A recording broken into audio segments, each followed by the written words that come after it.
ప్రభుత్వం బనకచర్లకు వ్యతిరేకంగా రాష్ట్ర ప్రభుత్వం పోరాటం ఉధృతం చేయాలన్నారు బీఆర్ఎస్ లీడర్లు. బనకచర్ల అక్రమం, అన్యాయం అన్నారు. కేంద్రం నుంచి అనుమతులు రాకుండా అడ్డుకోవాలన్నారు. నీటి జలాల విషయంలో కేసీఆర్ వెనక్కి తగ్గబోరన్నారు గులాబీ లీడర్స్. బనకచర్లను ఆపాలంటే ఢిల్లీలో గొడవకు దిగాల్సిందేనని స్పష్టం చేశారు బీఆర్ఎస్ నేతలు. హైదరాబాద్లో హైడ్రా అనే దందా నడుస్తోందని విమర్శించారు BRS working president KTR. Congress లీడర్ల ఇండ్లను వదిలేసి పేదల ఇండ్లను హైడ్రా కూల్చుతోందని మండిపడ్డారు. వచ్చే ఎన్నికల్లో మళ్లీ కేసీఆర్ ప్రభుత్వమే అధికారంలోకి వస్తుందన్నారు. తాము కూడా కాంగ్రెస్ కు అనుకూలంగా పనిచేసే అధికారులను గుర్తుంచుకుంటామన్నారు. హైదరాబాద్ బోరబండలో ఆత్మహత్య చేసుకున్న బీఆర్ఎస్ కార్యకర్త, బోరబండ మైనార్టీ అధ్యక్షుడు సర్దార్ కుటుంబాన్ని పరామర్శించారు కేటీఆర్. ముఖ్యంగా ఎక్కడైనా కంప్లైంట్ వస్తే కుంటయ్య గారు కంప్లైంట్ చేసినారు, నాకు రావాల్సిన డబ్బులు ఇవ్వకుండా నేను సతాయిస్తున్నారు, ఉల్టా ఆయన మీద కేసు బనాయించారు. అంటే ఈ రకమైన వేధింపులు, ఈ రకమైన సివిల్ మ్యాటర్లో కూడా పోలీసులు దూరడము, సెటిల్మెంట్లకు ప్రయత్నం చేయడము, ఈ రకంగా అరాచకం చేయడము ఇది ఎంత మాత్రం మంచిది కాదు. నేను ఏ ఒక్కరి మీద నేను విమర్శ చేస్తలేను. ఇది ఈ రోజు కుంటయ్య గారికి జరిగింది, రేపు ఇంకోరికి జరగవచ్చు. కాబట్టి ఇది మంచిది కాదు.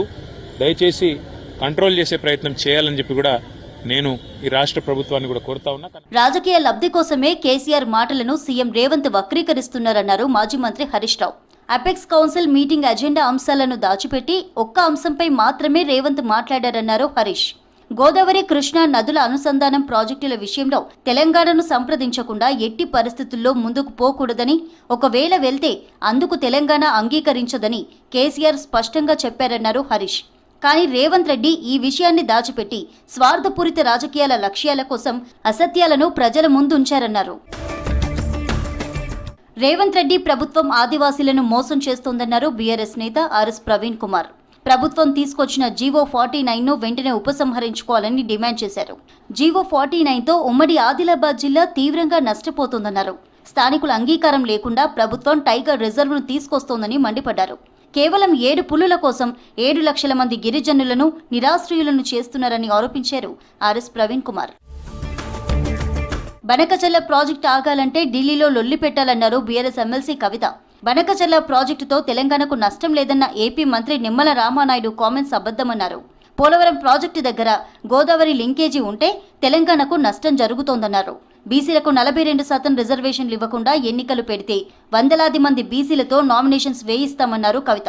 ఒకవేళ మీరు బీసీలకు 42% రిజర్వేషన్ ఇవ్వకుండా ఎలక్షన్లకు పోయేటట్టయితే ప్రతి గ్రామంలో ఉన్నటువంటి తెలంగాణలో ఉన్నటువంటి ప్రజాస్వామ్యవాదులందరినీ కూడా మేము రిక్వెస్ట్ చేసి 100ల కొద్ది నామినేషన్ లేపిస్తాం. బనకచర్ల అక్రమం, అన్యాయమన్నారు బీఆర్ఎస్ రాజ్యసభ ఎంపీ వద్దిరాజు రవిచంద్ర. ఈ ప్రాజెక్టు ప్రతిపాదనను వ్యతిరేకిస్తూ వెంటనే రద్దు చేయాలని కేంద్రం ముందు రాష్ట్ర ప్రభుత్వం తన వాదనను గట్టిగా వినిపించాలని కోరారు. గోదావరి బనకచర్ల అనుసంధాన ప్రాజెక్టుపై రాష్ట్ర ప్రభుత్వం ఇచ్చిన పవర్ పాయింట్ ప్రెజెంటేషన్ కి అటెండ్ అయ్యారు. బీఆర్ఎస్ సలహాలు, సూచనలు ఏమాత్రం పరిగణలోకి తీసుకోకుండా కేసీఆర్ పై రేవంత్ ఆరోపణలు చేస్తున్నారని వాకౌట్ చేశారు. ఈ బనకచర్ల పోలవరం కట్టడానికి ఒప్పుకున్నారు అని చెప్పేసి కేసీఆర్ గారిని, మా పార్టీని బదనాం చేసే ప్రక్రియ కోసం శ్రీకారం చుట్టింది ఈ మీటింగ్ తప్ప వారికి సదుద్దేశం కనుక ఉంటే సవ్యంగా సాగిన మీటింగ్ సదుద్దేశంగా పోయి మీకు కోఆపరేట్ చేస్తామన్నా మేము వచ్చాం. జరిగే అఖిలపక్ష మీటింగ్ గౌరవంగా వచ్చినప్పటికీ కూడా దీన్ని కూడా గాంధీ భవన్ గా మార్చారు ముఖ్యమంత్రి గారు. లండన్ పర్యటనకు వెళ్తున్నారు మాజీ మంత్రి కేటీఆర్. ఇంగ్లాండ్లోని ఆక్స్ఫర్డ్ యూనివర్సిటీలో ఆక్స్ఫర్డ్ ఇండియా ఫోరం ఆధ్వర్యంలో ఈ నెల 20-21న జరిగే సదస్సులో పాల్గొననున్నారు. Frontier technologies for development in India అనే అంశంపై తెలంగాణ అభివృద్ధి కోసం అనుసరించిన విధానాలపై ప్రసంగించనున్నారు. ఈ నెల 24న తిరిగి హైదరాబాద్ చేరుకుంటారు కేటీఆర్.